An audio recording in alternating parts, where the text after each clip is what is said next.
원피스 1132화의 표지 현재에는 우동성에 도착한 야마토와 일당들이 그려집니다. 야마토는 1년에 일어났던 와노쿠니에서의 미스터리한 사건들을 추적하다 결국 범인의 실마리를 잡게 되었고, 범인을 쫓아 우동성으로 오게 된 것을 보며 1년에 일어났던 사건의 범인은 백수의 적단의 잔당일 가능성이 높아 보입니다.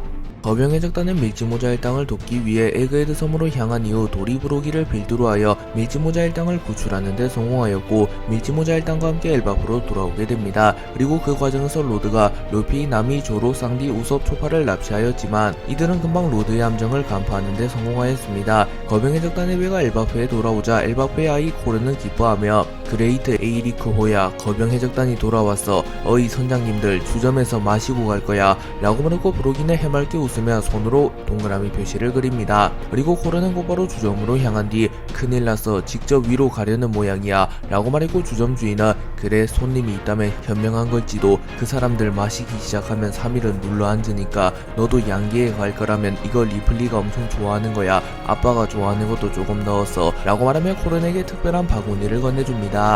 샹크스는 엘바프와 연이 깊은 인물로 밝혀졌으며 엘바프의 침략한 키드를 쓰러뜨리며 엘바프를 지켜주기도 하였습니다. 그리고 코른 역시 샹크스를 존경하고 있었고, 코른은 샹크스를 두목이라고 부르며 주점 주인에게 도리부로 선장이 데리고 온 해적 알고 있어, 얼마 전에 사왕이 됐다지 뭐야, 빨간머리 두목도 말했어 라고 말합니다. 샹크스는 코른에게 이 이름을 잊지마, 밀지모자 루피 라고 말하며 루피가 사왕에 등극하기 이전부터 코른에게 루피의 이름을 잊지 말라고 말해주었고, 코른 역시 루피를 기억하고 있는 것으로 보아 코론과 루피는 샹크스라는 연결고리 덕분에 손쉽게 인연을 맺게 될지도 모릅니다. 코론은 주점 주인에게 특별한 바구니를 받은 이후 곧바로 손님을 맞이하기 위해 떠나갔고, 주점 주인은 어이 꼬맹아, 연애 안주는 나중에 주겠다고 두목들에게 좀 말해줘 라고 말합니다. 한편 하이루딘 역시 엘바프에 도착한 거병의 적단의 배 그레이트 에이리코호를 보게 되었고, 하이루딘은 저길 봐, 그레이트 에이리코호야, 타이밍 참 좋네, 지금 무지개가 걸린 것 같아, 겸사겸사 타도록 하자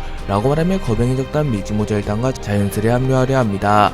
로드에게 납치당하지 않은 브룩, 프랑키, 로빈, 징베, 보니, 릴리스 등은 루피와 동료들을 수색했으나 동료들을 찾는 데 실패했고, 우선 엘바프에 정착하여 그들을 기다리고자 합니다. 그리고 이들은 거대한 무지개를 보게 되었고, 브룩은 이렇게나 가까이에서 무지개를 본 건 처음이에요 라고 말했고, 보니는 선명하게 보여, 징베는 이런 각도에서 볼 수 있는 거였나, 릴리스는 언제 봐도 신기하고 예쁜걸 이라고 말하며 무지개를 보며 신기해하는 모습을 보입니다. 한편 브룩이는 무지개가 실은 자연적으로 발생한 무지개가 아니라 태양석 페인터로 그린 것이라고 말해주었고, 징베는 당황하며 그린다고 자네가 저 무지개를 띄우기라도 한 건가 라고 물었고, 브로기는 당연히 그렇지 라고 대답합니다. 한편 도리와 브로기가 무지개의 비밀에 대해 말하는 동안 거병의 적단의 조타수는 기스까지 얼마 안 남았어, 두목들 이제 출발한다 라고 말하였고, 브로기는 너희들 우리들을 꽉 잡고 있어 라고 말하였고, 도리는 배가 수직이 될 거야 라고 말하며 기슭에 가까워졌기에 배가 급격하게 기울 것이라고 말해줍니다. 그리고 곧바로 배가 기울기 시작하였고, 밀지모자 일당은 가까스로 균형을 잡습니다. 그리고 브로기는 아참 설명하지 않았지, 엘바프 마을은 저 나무 위에 있어 라고 말해주었고, 도리는 그래서 직접 무지개를 건너서 가는 거야, 도착하면 성대하게 연회를 열자고 라고 말하며 엘바프 마을은 기슭 너머 거대한 나무 위에 있기에 무지개로 가장한 다리를 건너가는 중이고, 이 과정에서 배가 수직으로 기울었다고 설명해줍니다. 릴리스는 배가 펑크답게 무지개는 빗방울에 비친 빛이 굴절로 인해서 생긴 현상이라고 말하며 무지개를 건너는 것은 불가능하다고 말하나, 도리와 브로기는 너희들 무슨 바보 같은 소리를 하는 거야, 무지개는 건널 수 있다고 라고 말하며 엘바프에 있는 무지개가 진짜 무지개라면 건너기 힘들지 모르지만 태양석으로 그린 그림에 불과하기에 무지개를 건너는 것이 충분히 가능하다고 말합니다. 그리고 실제로 거병의 적단의 배는 무지개를 건너가고 있었고, 도리와 브로기는 오늘은 순풍이 불기에 무지개 타기 좋은 날씨라고 말하였고, 무지개의 흐름에는 저항력이 없기에 한 번만 저어도 그대로 배를 옮겨준다고 말합니다. 그리고 본인은 무지개를 보며 신기하다는 듯한 표정을 지으며 굉장해, 7색깔의 바다 같아, 반짝반짝 소리도 나고 귀여워 라고 말했고, 로빈은 흐뭇한 듯한 표정을 지으며 아직 모르는 게 잔뜩이네 라고 말합니다. 한편 거병의 적단의 배를 쫓아온 하이루딘의 배가 나타났고, 거병의 적단과 하이루딘은 무지개 위에서 조우하게 됩니다. 그리고 하이루딘은 어이 도리 부르기 두목들 밀지모자 있어 라고 물었으나, 도리 도리와 브로기는 밀짚모자를 포함한 몇몇의 동료들은 조금 더 있다가 올 예정이라고 말합니다. 그리고 하이루디는 그렇구나, 밀짚모자와 몇 명은 나중에 오는 건가, 그 녀석을 위해 헤리지카를 사냥해왔어 라고 말하고, 브로기는 우오, 헤라지카는 맛있지, 배고파지기 시작했는걸 이라고 말했고, 하이루디는 잠깐, 덱들은 먹고 남아있을 경우야 밀짚모자 일당에게 먹일 거라고 라고 말합니다. 그리고 이들이 건너는 무지개 다리는 명계와 양계를 잇는 현수교라고 소개됩니다. 루피는 홀로 숲으로 진입했다가 엘바프의 저주받은 왕자 로키와 만났으나 로키가 자신과 만난 것을 비밀로 해달라고 신신당부하였고, 우선 루피는 로키와의 만남을 발설하지 않습니다. 그리고 루피와 동료들 골드버그와 게루즈는 로드와 생긴 오해를 풀고 함께 엘바프로 향하고 있었고, 게루즈는 루피를 매우 귀여워하며 자신은 인간을 귀여워하며 로드와는 다르기에 몹쓸 짓을 하지는 않는다고 말합니다. 그리고 게루즈는 로드가 한 몹쓸 짓에 대해 사과합니다. 한편 나미 초파는 여전히 로드에게 쫓기고 있었고, 로드는 이제 정체를 숨길 생각도 하지 않고 밀짚모자 일당에 대한 소유욕을 드러냅니다. 그리고 상디와 소로가 이들을 곧바로 응징해버렸고, 로드는 거대한 나무에 깔리게 됩니다. 그리고 상디는 만족해하며 자신도 얼른 거인의 나라를 보고 싶기에 빨리 엘바프의 중심지로 향하자고 말합니다. 로드는 과한 소유욕을 보이며 어찌됐든 손님인 밀짚모자 일당 앞에서 추태를 보이고 있었고, 게루즈와 골드버거는 곧바로 로드를 참교육해버립니다. 그리고 쌍디는 게루즈를 보고 반하게 되었고, 조로는 결론적으로 자신들이 로드를 공격하지 않는 것이 되었다고 말합니다. 그리고 밀짚모자 일당은 써니오도 되찾게 되었고, 다시 숲으로 갔던 루피와도 만나게 됩니다. 그리고 게루즈는 곧바로 자신이 누구인지 소개하였고, 골드버거 역시 로드의 일에 관해 사과한 뒤 이제 자신들이 길 안내를 맡겠다고 말합니다. 그리고 루피는 우소 가자, 2층에 엘바프 마을이 있대 라고 말했고, 게루즈는 이 숲을 빠져나가면 구름이 나오니까 그걸 타면 마을이 보일 거야 라고 말하며 본격적으로 길 안내를 해줍니다. 도리와 브로기는 엘바프에 대해 설명해주며, 엘바프는 거대한 나무를 기준으로 위쪽부터 1000개, 양계, 명계 총 3층으로 나뉜다고 합니다. 도리는 우리들이 사는 건 햇빛이 드는 양계야. 2층에는 몇 개나 되는 마을이 있지. 너무 넓어서 모든 풍경을 다 내다볼 순 없지만 저기 우리들의 마을, 어서와라 엘바프에 라고 말했고, 엘바프의 장관한 광경이 펼쳐집니다. 그리고 거대함이란 감동이다. 이 절경을 누가 말로 정확하게 표현할 수 있으랴 라는 나레이션이 나옵니다. 그리고 우섭은 루피와 함께 언젠가 엘바프에 가겠다고 말한 것을 떠올리며 눈물을 흘리는 모습을 보입니다. 또한 밀짚모자 일당 전원이 놀란 듯한 모습을 보이며 엘바프의 장활한 광경을 보고 감동을 받은 듯한 모습을 보입니다. 그리고 밀짚모자 일당 전원은 제외하게 되었습니다. 밀짚모자 일당이 엘바프에 도달한 뒤 일반적으로 그 총칭으로 엘바프라 불리는 거인들의 왕국, 풀이나 나무, 덩굴이나 꽃, 벌레, 물고기, 새, 동물에 이르기까지 모든 것이 거대해서 그저 놀라 숨을 멈춘다. 모험가들이여, 돌이킬 수 없는 지나간 시간을 후회하지 말라. 하지만 모든 것이 거대한 신비의 땅 엘바프에 대해서 내가 여기에 한 가지만 적자며 마음 한구석에 이 말을 새겨두길 바란다. 이 땅에 오래 있어서는 안된다 라는 탐험가 루이 아노트의 전언이 공개됩니다. 참고로 탐험가 루이 아노트는 과거 원피스에서 언급되던 유명한 탐험가라고 합니다. 그렇기에 루이 아노트는 엘바프에 와보았을 것이며 어떠한 연유로 엘바프에 대해 경고를 남기고 있다고 볼 수 있습니다. 밀짚모자 일당이 엘바프에 나타나기 직전 사카스 쓴 남자가 이들에게 와라라고 말하였고, 밀짚모자 일당이 엘바프에 도달하자 사카스 쓴 남자 역시 본격적으로 움직이기 시작합니다. 그리고 사카스 쓴 남자가 누구인지 정확히 알 수 없으나 가장 유력한 인물은 금사자 시키이며, 그 이유는 우선 사카스 쓴 남자와 시키가 닮아 있으며 시키 역시 사카스를 쓰고 등장한 적이 있기 때문입니다. 또한 루피와 대치한 동물들과 방독면을 쓴 남자들이 스트롱월드에 등장했던 동물과 캐릭터들이기에 이 역시 시키가 사카스를 쓴 남자라는 유력한 근거로 작용하고 있습니다.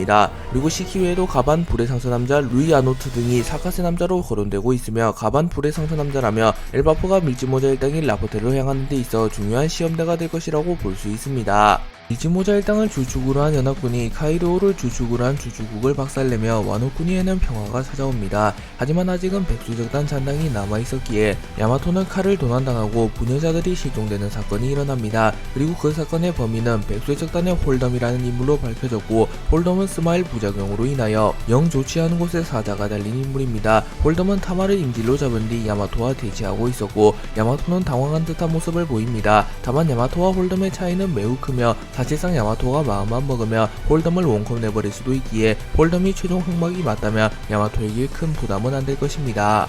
클로버 박사를 주축으로 한 오하라의 고고학자들은 공백의 백년에 대해 연구하다 세계 정부에 발각되며 제거 대상이 되었고, 세계 정부는 오하라의 버스터콜을 일으키며 순식간에 섬의 모든 인물을 몰살하고 연구 자료들을 폐기해버리려 합니다. 하지만 아오키지와 사우로 덕분에 로빈은 죽지 않고 살아남게 되었고, 로빈은 오랜 기간 해군으로부터 도주하며 결국 밀지모자 일당을 만나게 됩니다. 하지만 이 과정이 결코 순탄치는 않았고, 로빈은 오하라를 멸망시킨 장본인으로 지목되며 세간에서는 오하라의 악마라고 불리게 됩니다. 그리고 자세한 내막을 몰랐던 일반적인 사람들은 오하라의 현장 등골이 오싹했다고 참극이야 죄 없는 시민들을 태웠던 구조선이 돌연 폭발해서 화염에 휩싸였어 불길 속에서 들렸던 원망의 울음소리는 일생 귓가에서 떠나지 않겠지. 그런 짓을 한 게 설마 니코 로빈 그 외의 군함마저 침몰시켰어. 그 녀석은 8살 꼬마의 탈을 쓴 악마다 라고 말하면 로빈을 대학살을 자행한 오하라의 악마라고 말합니다. 또한 해군과 각국에서도 정보를 통제하며 세계에 상세하게 알려서는 안 된다.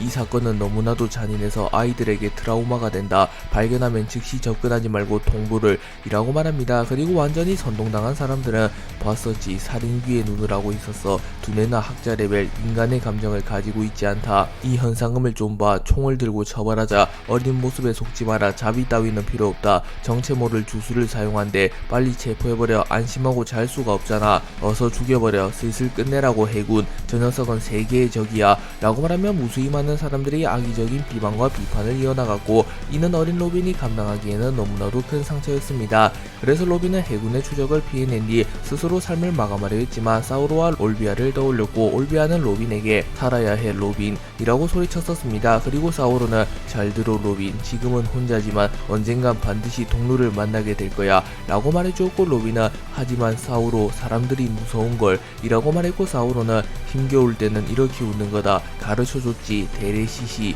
라고 말하며 웃습니다. 그리고 로빈은 소중한 이들을 떠올리며 살아가기로 마음먹었고 곧바로 절벽 아래로 뛰어갑니다. 하지만 사람들의 비판은 여전히 이어지고 있었고, 로빈에게 아이의 모습으로 다가가선 절대 목을 베어버린대. 미친건가? 빨리 죽어버렸으면 좋겠는데 망할 꼬마 어서 길바닥에서 죽어버려 라고 말하며 악담을 퍼부었고, 로빈은 울음을 참으며 사우로가 가르쳐준 대로 데레시시시라는 특이한 소리를 내며 웃습니다. 밀지모자 일당은 우여곡절 끝에 엘바프에 도착하였고 전원 엘바프에서 제외하게 됩니다. 그리고 도리와 브루기가 무지개 다리를 건너 무사히 엘바프에 착항하였고 루피도 모습을 드러냅니다. 그리고 밀지모자 일당은 엘바프의 장엄함에 감탄하고 있었고, 특히 루피는 안개선이라고 불리는 독특한 배를 보고 놀라워하는 모습을 보입니다. 그리고 도리와 브루기는 섬구름의 부력을 사용해 이동하는 배다. 엘바프 섬 내의 기운은 어느 것에도 안성맞춤이야 라고 말하며 안개선에 대해 소개해 주었고, 릴리스는 섬구름, 바다구름, 비눗방울, 무지개, 호버 등등 과학기술이 공존이군 이라고 말하며 천재과학자 베가펑크조차 엘바프의 기술에 감탄합니다. 한편 나미는 머리를 자른 로빈을 만나게 되었고 새로운 머리 스타일이 잘 어울린다고 말합니다. 그리고 루피와 하이루딘은 제외하게 되었고, 루피는 오랜만이야 하이루딘 이라고 말하며 인사를 건넸고, 하이루딘은 너희들의 약지는 이미 들었다. 지금은 사왕이라니 역시 우리들의 대두목. 나중에 천천히 소개해주겠다만 여기 4명이 너희들의 사나이적 신거병 해적단이다 라고 말하며 게루즈, 로드, 골드버그 등을 소개해줍니다. 그리고 루피는 사나이적 따윈 필요 없다고 말하나 하이루딘은 자기들이 제멋대로 된 거니 상관없다고 답합니다. 하이루딘은 루피와 제외한 뒤 와노쿠니에서 빅맘을 타도했다는 소식을 들었다고 말하였고, 루피가 엘바프의 영웅이 되었다고 말합니다. 참고로 빅맘은 과거 고작 5세 시절에 홀로 엘바프를 괴멸 직전으로 몰고 갔으며 엘바프의 영웅 폭포수염 요르를 죽여버린 엘바프의 불구대천지 원수입니다. 그리고 게루즈는 과거 마더 카르멜의 밑에서 빅맘과 함께 자랐던 친구였기에 빅맘에 대해 회상하며 링링과는 어린 시절 친구였지만 엘바프 전체를 적으로 돌리는 일을 저질렀어 라고 말합니다. 하이루딘은 엘바프의 영웅이 되었으며 도리와 브로기의 은인인 밀지모자 일당을 환대하기 맞이하기 위하여 엄청난 양의 술과 음식을 준비했고, 밀지모자 일당은 곧바로 파티를 준비합니다. 파티가 시작된 이후 로빈은 슬쩍 빠지며 사우로를 만나러 가겠다고 말하였고, 밀지모자 일당은 로빈을 혼자 보낼 수 없다고 말하며 동료라면 동료의 은인에게 같이 가는 것이 당연한 것이라고 말합니다. 그리고 게루즈가 길 안내를 맡기로 결정하였고, 사우로는 로빈에게 도서관을 보여주고 싶었기에 학교 및 도서관 쪽에서 기다리고 있겠다고 말합니다. 그리고 루피와 동료들은 로빈을 따라가기로 결정했고, 루피는 알겠어 로빈, 선장이란 건 말이야 선원을 돌봐줬던 녀석에게 반드시 인사를 해야 하는 거야 라고 말하였고, 로빈은 로빈은 흐뭇해하며 그래 어디서 배운 거야? 라고 묻습니다. 그리고 루피는 인이라고 둘러댔지만 아마 샹크스와 마키노에게 배웠을 가능성이 높습니다. 로빈과 밀짚모자 일당은 사우로에게 향하는 사이 게루즈는 사우로가 현재 역사 수업을 하며 가르침을 주는 선생님이 되었다고 말해주었고 루피는 전사는 공부도 열심히 한다고 말합니다. 그리고 정말로 사우로는 학교에서 수업을 하고 있었으며 역사 공부뿐만 아니라 과학 수업까지 하는 모습을 보이며 다방면으로 뛰어난 인재라는 것을 입증합니다. 그리고 밀짚모자 일당은 부엉이 도서관에 도착하여 사우로를 만날 준비를 완전히 끝냈고 루피는 로빈보다 더 흥분하며 먼저 사우로를 만나려 했지만 나미가 이를 뜯어말립니다. 그리고 로빈은 한껏 기대를 품으며 사우로를 만날 준비를 마칩니다. 밀짚모자 일당이 부엉이 도서관에 도착하며 사우로를 만나기 직전 갑자기 사우로가 쓰러졌다는 소식이 전해졌고 루피는 매우 당황하며 잠깐 말이 안 되잖아 드디어 만나러 왔는데 라고 소리쳤고 상디는 22년 만에 은인과의 재회인데 지금 쓰러졌다고 라고 말했고 초판은 난 의사야 내가 진료할 게 어디 있어 라고 말했고 우섭은 서둘러 초판 내게 달렸어 라고 말합니다. 그리고 밀짚모자 일당은 곧바로 쓰러진 사우로를 향해 달려가려 합니다. 하지만 로빈은 우후 바보 같아 괜찮아 나 혼자 갔다 올게 너흰 여기 있어 괜히 긴장했지 뭐야 라고 말하며 사우로가 그저 긴장해서 쓰러졌을 것이란 걸 알아챘고 사우로는 22년간 변한 게 없기에 괜히 긴장했다고 말하며 되려 긴장을 풀며 사우로에게 다가갑니다.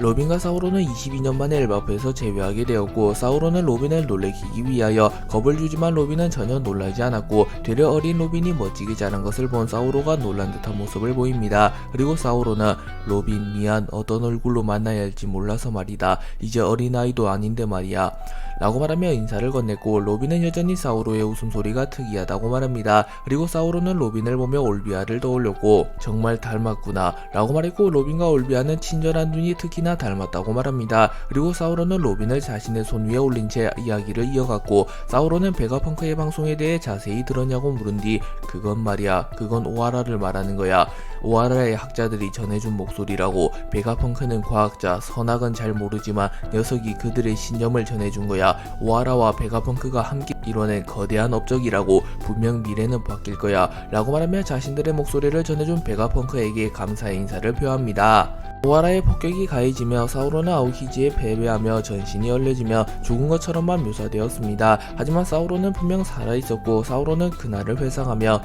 데레시시시 무식한 생명력이지 그때 바다에서 정신을 차렸을 땐 바다에서 익사할 뻔했지 섬의 화염 때문에 얼음이 녹아서 바다로 떨어졌던 모양이야 라고 말하며 자신이 살 수 있었던 이유는 아오키지에 의하여 죽을 뻔했지만 오하라를 집어삼킨 화마가 자신에게 생명의 불꽃이 되어 얼음을 해동시켜 주었기 때문이라고 말합니다.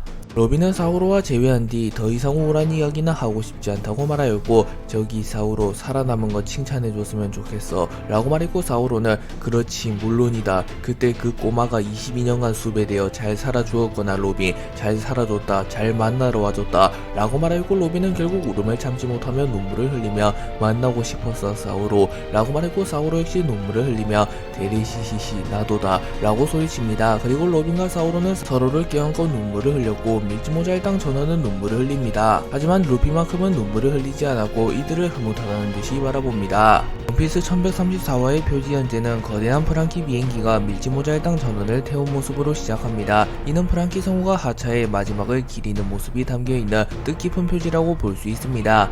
그리고 밀짚모자 일당 전원은 프랑키 비행기 위에서 총을 들고 있는데 이는 일반적인 총이 아닌 베가펑크가 만든 버블건의 모습을 하고 있습니다. 그렇기에 이 표지는 프랑키 성우분을 위한 표지라고 볼 수 있습니다. 밀짚모자 일당은 엘바프로 오게 되었고 로빈과 사우로는 재회하게 되었습니다. 그리고 로빈이 속한 밀짚모자 일당의 선장 루피는 자신의 선원이 은혜를 입었다면 해적의 인의로 당연히 인사를 해야 한다고 말했고 루피는 사우로를 찾아갑니다. 그리고 루피는 사우로 아저씨 우리 선원이 대단히 신세를 줬소 고맙수다 만나서 반갑구려 라고 말하며 감사 인사를 전합니다. 하지만 밀짚모자 일당은 루피의 어색한 모습을 보고 어디서 뭘 본 거냐 너는 이라고 말하며 어이없어 합니다. 그리고 루피에게 감사 인사를 받은 사우로는 데레시시시 알고 있지 루피 유명인이잖냐 만났구나 로빈 이라고 말하며 이미 사왕에다가 최근에 뜨고 있는 루피는 알고 있다고 말하며 로빈에게 자신이 말한 좋은 동료를 만났다고 말합니다. 그리고 로빈은 응 사우로가 말한 대로 정말로 만났어 나를 진심으로 지켜주는 소중한 동료들 이라고 말하자 밀짚모자 일당은 평생 지키게 라고 말하며 오열합니다. 사우론은 로빈과 재회하고 루피에게 감사 인사를 받은 후 이제 자신의 이야기를 하기 시작합니다. 사우론은 이야 그나저나 로빈의 동료들이여 이 머나먼 엘바프에 정말로 와줬구나. 놀래켜서 미안했다. 조수인 안제와 함께 몇 번이고 연습했거든. 나는 전에 해병이었으니 상황이 얼마나 굉장한지는 잘 알지. 로빈을 지켜줘서 진심으로 고맙다. 앞으로도 잘 부탁한다. 라고 말하며 자신은 해병이었기에 사왕의 위대함을 잘 알고 그 사왕이 로빈을 지켜주었기에 감사 인사를 합니다. 그리고 루피는 시시시 맡겨만도 라고 말합니다. 그리고 그때 베가펑크의 새틀라이트 중 하나인 릴리스가 날아와 사우로에게 말을 걸었고 릴리스는 어이 사우로 내다 라고 말하며 친한 척을 합니다. 하지만 사우로는 릴리스를 전혀 알아보지 못했고 누군지 모르겠다만 어떻게 날 수 있는 거지 라고 말하며 베가펑크의 새틀라이트인 릴리스를 알아보지 못하고 어떻게 나는지를 궁금해합니다. 하지만 릴리스는 베가펑크일세 라고 말합니다. 그리고 사우로는 이제서야 하는 눈치를 보이는 것이 사우로는 새틀라이트들의 정체를 몰랐는 것으로 보입니다. 릴리스가 사우로와 대화를 나누던 중 징베가 에그헤드에서 가져왔던 무언가를 릴리스에게 넘깁니다. 그리고 징베는 이건가 갖고 왔다. 베가펑크의 지시로 에그헤드에서 가지고 나왔다만 이 안에는 뭐가 든 겐가 라고 말하며 베가펑크가 시켰기에 일단 가져왔다고 말합니다. 그리고 릴리스는 이건 날새 우리 새틀라이트하고는 사양이 다른 완전 재현형 스텔라가 몇 개월이나 연구소를 비워두면 정부에게 의심을 사지 않겠나. 헌데 이 배양에게 넣어 탈출은 할 수 있었다만 그걸 안전하게 꺼낼 수 있는 장치가 없네. 난 여기 살면서 새로운 연구소를 만들 생각일세 라고 말하며 베가펑크의 부활을 꿈꿉니다. 그리고 본인은 릴리스 그럼 기다리고 있으면 우리 아빠도 고쳐주는 거야 라고 말하며 쿠마도 부활할 가능성이 매우 높아졌습니다. 하지만 사우로는 이 상황이 이해가 가질 않았고 네가 정말 베가펑크라면 20년 만에 기쁜 재회다만 머리가 따라가질 못하겠어. 왜 여자가 된 거지? 라고 혼란스러워하는 모습을 보이자 릴리스는 괜찮네 차츰 설명할 테니 라고 말합니다. 그리고 그때 사우로의 제자 부엉이 도서관 사서 안제가 등장합니다. 그리고 안제는 여기 있는 도서관과 학교가 있다고 말했고 루피와 우솝은 재밌어 보이는 곳이다. 엘바프 전사의 영재 교육을 볼 수 있는 건가? 라고 말하며 이곳을 둘러본다고 말합니다. 그리고 안제는 엘바프의 아이들이 다니는 바다코끼리 학교를 소개해줍니다. 그리고 밀지모자 일당은 각자가 가고 싶은 곳 도서관과 학교를 골라서 갑니다. 엘바프의 학교를 구경하기 위해 루피, 조로, 우솝이 한 팀이 되어 이동합니다. 하지만 그때 잼민이 거인들이 나타나 꼬마 인간이다 포로로 삼아 라고 말하며 농담을 하며 쫓아오자 루피는 대하하하 거인의 나라다 라고 말하며 도망가며 잼민이들의 장난에 맞춰줍니다. 하지만 조로는 정색하며 벨가 라고 말하며 위협합니다. 그리고 우솝이 나타나 그만해 바보 말썽꾸러기 놈들은 여기도 마찬가지구만 이라고 말합니다. 그리고 다른 거인들이 나타나 인간을 공격하지 말라고 했고 꼬마 인간이라고 말하지도 말라고 말하자 잼민이 거인들은 바로 잘못을 뉘우치는 모습을 보입니다. 그리고 우솝은 사과할 필요 없다고 말하며 어차피 너희들도 바다로 나가 거친 녀석과 싸울 거니 주눅들지 말라고 말합니다. 하지만 잼민이 거인들은 안 싸워 위험하잖아 라고 말하며 이제 엘바프 전사들이 무조건 바다에 나가는 건 아니라고 말합니다. 그리고 그때 어른의 목소리로 유행이 지났거든 이라고 말하는 소리가 들려왔고 그 목소리는 바로 발라라에서 들렸고 루피와 조로 우솝은 리플리라는 거인 위에 있었습니다. 그리고 리플리는 엘바프 전사가 세계를 휩쓴 건 100년 전의 일이니 폭언, 폭력, 약탈, 전쟁의 시대가 지났다고 말합니다. 그리고 리플리 역시 루피를 알아보았고 사우로에게 많은 이야기를 들었다고 말합니다. 그리고 엘바프의 전왕 헤럴드 왕의 언급이 나왔고 헤럴드 왕은 싸움보다 타국과의 교역을 이라고 말하며 헤럴드 왕이 되고부터는 엘바프가 싸움의 나라에서 멀어진 것 같습니다. 하지만 헤럴드 왕은 자신의 아들 로키에게 살해되었기에 현재 엘바프에는 왕이 없다고 말합니다. 그리고 리플리는 이것으로 역사 수업이 끝났다고 말하고 루피가 하얀 모습이 아니라서 아쉽다고 말합니다. 그러자 루피는 그건 내 자유로운 모습이야 라고 말해줍니다. 그리고 리플리는 엘바프의 신화에 그런 모습의 전사가 있거든 부근거려 버렸어 우리는 마지막 전사 세대니까 이라고 말합니다. 엘바프의 도서관으로 향한 멤버는 로빈, 초파, 릴리스, 보니, 사우로입니다. 그리고 사우로는 학자들이 목숨과 바꾸면서 지킨 그 문헌들이 마음에 걸려서 하이루딘 일당에게서 부탁해서 다시 오하라로 돌아갔었어. 온전히 살아남은 작은 책을 보고서 울고 말았지 라고 말합니다. 그리고 이제 도서관에 입장했는데 사우로는 로빈이 들고 있는 책을 보며 그 책을 조심하라고 말합니다. 그러나 로빈은 당연히 이를 알아듣지 못합니다. 하지만 그 순간 로빈이 들고 있던 책에서 무언가가 나왔고 사우로는 기뻐하며 LCCC 이거 봐 놀랍지. 그때의 책이 전부 거인 사이즈. 가지고 온 책이 커지는 이곳은 불가사의한 부엉이 도서관. 이게 22년 전 오하라가 지킨 문헌들이다. 한 권도 빠뜨리지 않게 샅샅이 찾아 가지고 왔지. 라고 말하며 오하라에 기록된 책을 전부 옮겼고 여기는 공간 조작이 가능한 신비한 곳이라고 말합니다. 그리고 자세히 보면 거대한 부엉이 한 마리가 있는데 이게 장식일지 진짜 살아있는 생물인지는 알 수 없지만 살아있는 생물이라면 이 부엉이도 나중에 엘바프를 지키는데 일조할 수도 있습니다. 그리고 사우론은 로빈에게 이 풍경을 보여줘서 기쁘다고 말했고 로빈은 오하라의 추억을 떠올리며 감동의 눈물을 흘립니다. 로키는 루피와 헤어진 이후 누군가와 대화를 하고 있었고 로키는 너도 할 짓이 없나 보군 이라고 말합니다. 그리고 의문의 인물은 민폐였습니까? 라고 말하는 것으로 보아 아마 로키의 부하로 추정됩니다. 그리고 로키는 아니 나도 심심해서 시간은 얼마든지 있으니까 전에 얘기했던 공포 체험은 아직 계속되고 있는 거냐 라고 묻습니다. 그러자 그 인물은 전보벌레를 통해 로키와 대화를 나누고 있었고 네 지금도 떠올리면 떨림이 멈추질 않습니다 라고 답합니다. 그리고 로키는 나도 답답했어. 본 적도 만난 적도 없지만 무슨 인과인지 너하고는 오랜 세월 친구로 지냈잖냐. 내가 그 현장에 있었다면 너를 대신해서 거기 일대를 폐허로 만들고 몰살했었을 거다 라고 말합니다. 그러자 로키의 부하는 그렇게까진 바라지 않습니다 라고 말하면 로키보다는 덜 잔인한 인물인 것이 밝혀집니다. 그러자 로키는 그게 무르다는 거라고 모사공. 잘 들어 한번 놓친 바보는 재기불능으로 만들지 않으면 복수하러 온다고 라고 말해줍니다. 그리고 로키의 부하의 이름이 모사공인 것이 밝혀집니다. 그리고 모사공은 감사합니다. 그런 난폭한 말 뒤에 당신의 다정함이 있다는 걸 최근에 깨달았습니다 라고 말합니다. 그리고 로키는 이봐 역겨운 소리 집어치워 기어오르지 마라. 다정하다고 두 번 다시 입에 담지마 라고 말하며 뭔가 키드와 비슷한 모습을 보입니다. 그리고 모사공은 큰 소리로 외치지 말아 주십시오 라고 말합니다. 그리고 로키는 닥쳐 모사공 이 좌물쇠만 풀리면 두고 보자 라고 말하며 로키는 루피를 기다리며 루피가 자신의 구속을 풀어주기만을 기다립니다. 엘바프에서 한창 파티가 진행 중일 때 엘바프의 성에 갑자기 검은 번개가 내려집니다. 그리고 밀지모자 일당과 거병의 적단은 전혀 눈치채지 못하고 계속 술을 마시며 파티를 즐기는 모습이 나옵니다. 그리고 검은 번개에서 두 명의 인물이 모습을 드러냈고 두 명 다 망토 같은 것을 두르고 있습니다. 그리고 그 검은 번개가 떨어진 바닥에는 오로성이 등장했을 때 생겼던 마법진이 생겨 있었습니다. 그리고 그 마법진에서는 샹크스와 똑같이 생긴 사람과 붕대를 감고 있는 여성이 등장합니다. 그리고 이 샹크스는 옛날에 오로성과 독대했던 샹크스라고 많은 사람들이 추정하고 있으며 샹크스의 형제 혹은 샹크스 본인이라고 주장하는 사람도 많습니다. 그렇지만 마법진을 타고 온 것을 보면 세계정복 쪽 사람인 것은 거의 확실해 보입니다. 그리고 이 두 인물의 등장으로 밀지모자 일당은 큰 위기를 맞이했다고 볼 수 있으며 로키까지 풀려난다면 엘바프에서도 큰 사건이 일어날 것으로 보입니다. 또한 이 순간이동 능력이 어떤 원리로 작용하는지는 모르겠지만 이렇게 광범위하게 이동이 된다면 다시 한번 오로성이 루피를 잡기 위해 엘바프로 오게 될 가능성도 있습니다.